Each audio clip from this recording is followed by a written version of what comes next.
ஆஸ்திரேலிய நாட்டைச் சார்ந்த பேராசிரியர் கலாநிதி முனைவர் கந்தையா அவர்கள் இந்த அரங்கிற்கு தலைமை தாங்குகிறார். ஆஸ்திரேலியா நாட்டில் சிட்னியில் தமிழ் பணி புரிந்து வந்தாலும் இந்த உலக தமிழ் செம்மொழி மாநாட்டிலே எல்லா இடங்களுக்கும் தமிழ் செல்ல வேண்டும், நம் பண்பாட்டை நிலைநாட்ட வேண்டும் என்பதை ஒட்டி அந்த பண்பாட்டுக்கு ஏற்ப தமிழ்த்தாய் வாழ்த்து பாடலை பாடி தொடங்குவோம் என்றார். அதே இந்த மாநாட்டுக்கு ஒரு சிறப்பை தருகிறது என்ற ஒரு அறிமுகத்தை சொல்லி இப்பொழுது தமிழ்த்தாய் வாழ்த்து பாடுகிறோம். நீராறும் கடலொடுத்த நிலமடந்து கெழிலொழுகும் சீராறும் வதனமென திகழ்பரத கண்டமிதில் தெக்கணமும் அதிசிறந்த திராவிடன திருநாடும் தக்க சிறு பிறை நுதலும் தரித்தனரும் திலகமுமே அத்திலக வாசனை போல் அனைத்துலகும் இன்பமுற எத்திசையும் புகழ் மணக்க இருந்த பெரும் தமிழனங்கே தமிழனங்கே உன் சீர் இளமை திறம் வியந்து செயல் மறந்து வாழ்த்துதுமே வாழ்த்துதுமே வாழ்த்துதுமே.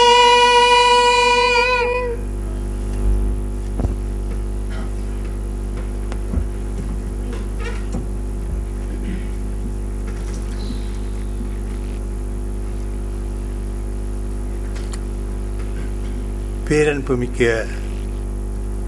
தமிழ் அறிஞர்களே, தாய்மார்களே, இன்று இந்த நிகழ்ச்சிக்கு என்னை தலைமை தாங்குமாறு கேட்டு பணித்து எனக்கு ஒரு இடமளித்த இம்மாநாட்டு பெருந்தலைவர் அவர்களுக்கு, கலைஞர் அவர்களுக்கு முதல்லே என்னுடைய நெஞ்சு நிறைந்த நன்றியை இந்த இடத்திலே கூறிக்கொள்ள ஆசைப்படுகிறேன். நான் ஆஸ்திரேலியாவில் இருந்து இங்கு வந்திருக்கிறேன். என்னுடைய கட்டுரையை நான் அச்சிட்டிருக்கிறேன், ஆங்கிலத்திலும் தமிழிலும். உங்கள் ஒவ்வொருவருக்கும் ஒரு சிறிய நூலை கொடுப்பேன். அந்த நூலிலே நான் சொல்லப்போகின்ற விஷயங்களை எல்லாம் கொடுத்திருக்கின்றேன். அதே போல இங்கே இருவர் வந்திருக்கின்றார்கள். மொரிஷியஸ் நாட்டில் இருந்து திருமலை செட்டி அவர்கள் எனக்கு தெரிந்தவர். நான் மொரிஷியஸ் நாட்டுக்கு சென்ற பொழுது அவரை நான் அங்கே பார்த்திருக்கிறேன். அவர் ஒரு கட்டுரை படிப்பார் ஆங்கிலத்திலே. இன்னொருவர் மொரிஷியஸ் பல்கலைக்கழகத்திலே மொழியியல் துறையில் பேராசிரியராக இருக்கின்றவர். அவரையும் நான் அங்கு பார்த்திருக்கிறேன், ஆனால் நெருங்கிய தொடர்பில்லாதவன். இவர்கள் வாசிக்க போன்ற கட்டுரைகளை நீங்கள் கேட்க இருக்கிறீர்கள். காலையிலே சிறிது கொஞ்சம் மனம் பாதிக்கப்பட்டு விட்டேன். ஒரு சிறிய நிகழ்ச்சினால் அதை நான் சொல்ல விரும்பவில்லை. நீண்ட நேரம் நான் பேச விரும்பவில்லை. என்னுடைய கட்டுரையை நான் இங்கே சமர்ப்பிக்க இருக்கிறேன். முதல்ல உங்களுக்கு என்னுடைய அந்த கட்டுரையை, நான் ஆஸ்திரேலியாவுக்கு 1991 ஆண்டு புலம்பெயர்ந்தேன். இலங்கையிலிருந்து 1991 ஆண்டு தொடக்கம் நான் தமிழர்களை பற்றி, ஆஸ்திரேலியாவிலே வாழ்கின்ற தமிழர்களை பற்றி ஆய்வு செய்து கொண்டிருப்பவன். இங்கே மலேசியாவிலிருந்து சிவகுமார் குருக்கள் அவர்கள் வந்திருக்கிறார்கள். என்னோடு படித்த பரமசிவம் அவர்கள், பேராசிரியர் பரமசிவம் அவர்கள் இங்கே வந்திருக்கிறார்கள். இன்னும் பலர் வர இருக்கிறார்கள், வருவார்கள் என்று நம்புகிறேன். இறுதி நாள், அதனால் இங்கே கூட்டம் குறைவாக இருக்கின்றது. நான் மதிப்பிட்ட இங்கே இருக்கிறார்கள், ஒன்று இல்லை 2-3 பேர் இருக்கிறார்கள். அவர்களுடைய ஆய்வு கட்டுரையை நான் படித்து மதிப்பிட்டு அவர்கள் முனைவர் பட்டம் பெற்றவர்கள். அவர்களும் இங்கே வந்திருக்கின்றார்கள். நான் நீண்ட காலமாக கல்வியோடு தொடர்புள்ளவன், ஆய்வு செய்து கொண்டிருப்பவன். 500க்கும் அதிகமான ஆய்வுக் கட்டுரைகளை தமிழ்நாட்டில் உள்ள பல்கலைக்கழகங்கள் எனக்கு அனுப்பிய ஆய்வுக் கட்டுரைகளை மதிப்பிட்டு முனைவர் பட்டம் பெறுவதற்கு நான் வழி செய்தவன். இப்பொழுதும் அந்த பணியை செய்து கொண்டிருக்கின்றேன். சுருக்கமாகத்தான் பேச முடியும். ஏனென்றால் எனக்கு சில உடல் நோய் வருத்தங்கள் இருக்கின்றன. அதனால் நீண்ட நேரம் பேச முடியாது. அதை விட நான் பதட்டம் அடையக்கூடாது. பதட்டம் அடைந்தால் நான் பேச முடியாதவனாக போய்விடுவேன். அந்த பதட்டம் ஏற்பட்டு விட்டது வெளியிலே. அதையும் நான் உங்களுக்கு சொல்ல வேண்டும். என்னென்று சொல்ல மாட்டேன், மன்னிக்க வேண்டும். அதை சொல்லிவிட்டால் நல்லதுன்னு நினைக்கிறேன்.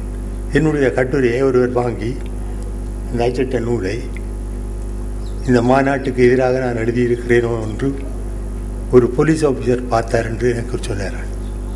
நான் அவரை கேட்டேன், என்னை கேடாமலே புத்தகத்தை கொடுத்தேன் என்று.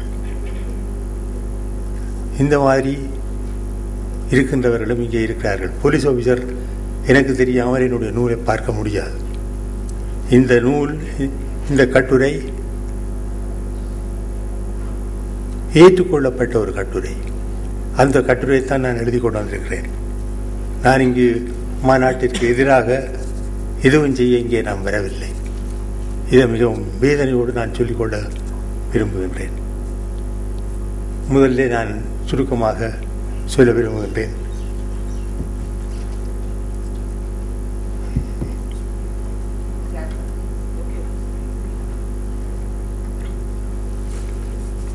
என்னுடைய கட்டுரை ஆங்கிலத்திலும் இருக்கிறது, தமிழிலும் இருக்கிறது.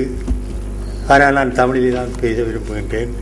2 கட்டுரைகளையும் அனுப்பி இந்த கட்டுரைகள் ஆங்கிலத்திலும் தமிழிலும் எழுதப்பட்டிருக்கின்றன. ஆனால் நான் I prefer to present the paper in English என்ற ஒரு கவரிங் லெட்டர் ஐ சென்ட் இட். பட் இந்த நிகழ்ச்சியிலே ஆங்கிலத்தில் நான் போட்டிருக்கிறார். இருந்தாலும் நான் தமிழிலே பேசத்தான் விரும்புகிறேன். நான் ஒரு தமிழ் பேராசிரியர். தமிழ் பேசுகின்ற நாட்டை விட்டு தமிழ் பேசாத ஒரு நாட்டிலே போயிருக்கிறேன். அங்கே இருக்கின்ற தமிழர்கள் தமிழ் பேசாத தமிழர்களாக மாறிவிடக்கூடாது என்ற கருத்துடையவன். அதற்காக பணி செய்து கொண்டிருப்பவன். நீண்ட நேரம் செல்லும் நான் பேசுவதற்கு, என்னுடைய கருத்துக்களை உங்களுக்கு முன் கூறுவதற்கு.